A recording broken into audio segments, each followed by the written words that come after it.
პოლიტიკოსებს ხვალინდელი დღისგან განსაკუთრებული მოლოდინი აქვთ, რადგან უკვე ცნობილია ის საკითხები, რომელსაც საგარეო საქმეთა მინისტრები ევროკავშირის წარმომადგენლები განიხილავენ საქართველოსთან დაკავშირებით. პირველ რიგში ეს შეეხება იმ დეზინფორმაციას და კამპანიას, რომელსაც ქართული ოცნება აწარმოებს ევროკავშირის წინააღმდეგ და ევროკავშირის დემონიზაციის მიზნით და შესაბამისად საინტერესოა რა კონკრეტული кейსები იქნება განხილული ხვალინდელ სხდომაზე, რომლითაც სწორედ საგარეო საქმეთა მინისტრები დაადასტურებენ, რომ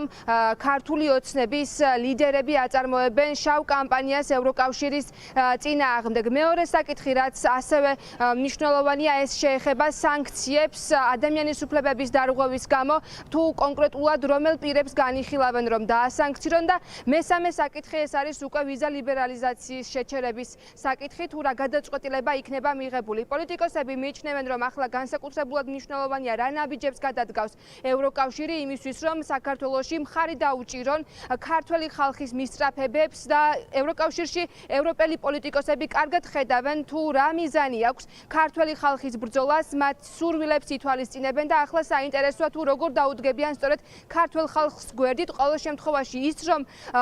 საქართველოს მნიშვნელოვან საკითხებს შორის მოხვდა ხვალინდელ განსახილველ თემებს შორის, უკვე ნიშნავს იმას, რომ ევროკავშირი ქართველ ხალხს მარტო არ დატოვებს. რა თქმა უნდა, წინასწარი იმის თქმა რა მოხდება, ეხლა არის არარელევანტური, მაგრამ ჩვენ ლელოძლიერი საქართველოს, როდესაც გვაქვს საგარეო კომუნიკაცია, ყოველთვის ვამბობთ, რომ არ უნდა დაზარალდეს ქართველი ხალხი, არ უნდა დაზარალდეს ჩვენი ქვეყნის მოსახლეობა, როდესაც უმრავლესობის არჩევანი და ჩვენი ქვეყნის კონსტიტუციის არჩევანი არის ევროპულ და ევროატლანტიკურ სტრუქტურებში ინტეგრაცია, ამიტომაც ჩვენ მიგვაჩნია, რომ სანქციები უნდა იყოს პერსონიფიცირებული. პოლიტპატიმრების თავისუფლებასთან და სამართლიან ცენტრალურ საარჩევნო კომისიასთან ერთად, რაც ასევე გულისხმობს სამართლიან საარჩევნო გარემო, რომ მედიასთან და არასამთავრობო ორგანიზაციებთან დაკავშირებული ეს დრაკონული კანონმდებლობა უნდა იყოს გაუქმებული. მე დარწმუნებული ვარ, ეს მოთხოვნები დადგება, მაგრამ ამავე დროს სურს მოვისმინო და დარწმუნებული ვარ, რომ იქნება შესაბამისი გზავნილები, რომ ამ ნაბიჯების არ გადადგმის შემთხვევაში რა ელის ქართულ ოცნებას სანქციები იმ ნაბიჯების გამო, რომელსაც რეჟიმი ეწევა როგორც ოპოზიციური პარტიების, ასევე კრიტიკული მედიის და სამოქალაქო საზოგადოების მისამართით და მესამე ეს არის უვიზო მიმოსვლის შეჩერების საკითხი, რაზეც ვიცით, რომ არ არის ასე ვთქვათ თანხმობა ამასთან დაკავშირებით, რაც ძალიან მნიშვნელოვანია საქართველოს მოქალაქეებისთვის. ევროკავშირისთვის მთავარი დემოკრატიის საზომი არის თუ როგორ არის დაცული ქვეყანაში ადამიანის უფლებები, რამდენად ემთხვევა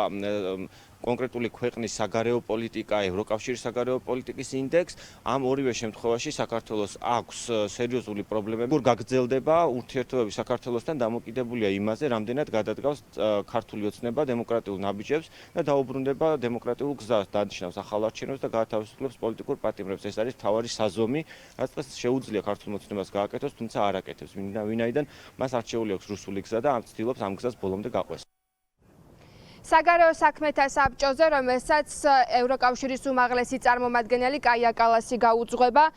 ცნობილია, რომ მთავარი განსახილველი საკითხი იქნება რუსეთის აგრესია უკრაინის წინააღმდეგ და უკვე ცნობილია ისიც, რომ ვიდრე სხდომის ეს ნაწილი გაიმართება, მანამდე ევროკავშირის საგარეო საქმეთა მინისტრები უკრაინის საგარეო საქმეთა მინისტრთან გამართავენ არაოფიციალურ მსჯელობას მიმდინარე საკითხებთან დაკავშირებით, რომელიც ეხება ბუნებრივია უკრაინას, ასევე მთავარი განსახილველი საკითხი იქნება ევროპის და საქართველოს, რაც ახლა საქართველოს მოსახლეობისთვის, ხალხისთვის არის მნიშვნელოვანი, აქ განიხილავენ უვიზო მიმოსვლის საკითხს, სანქციების საკითხს და ხვალ გამოიკვეთება კონტურები, თუ როგორ დაეხმარება ევროკავშირი ქართველ ხალხს და მის მისწრაფებას, რომ საქართველოს არ გადაუხვიოს დემოკრატიულ ევროკავშირის კურსს და ის გახდეს ევროპის ნაწილი.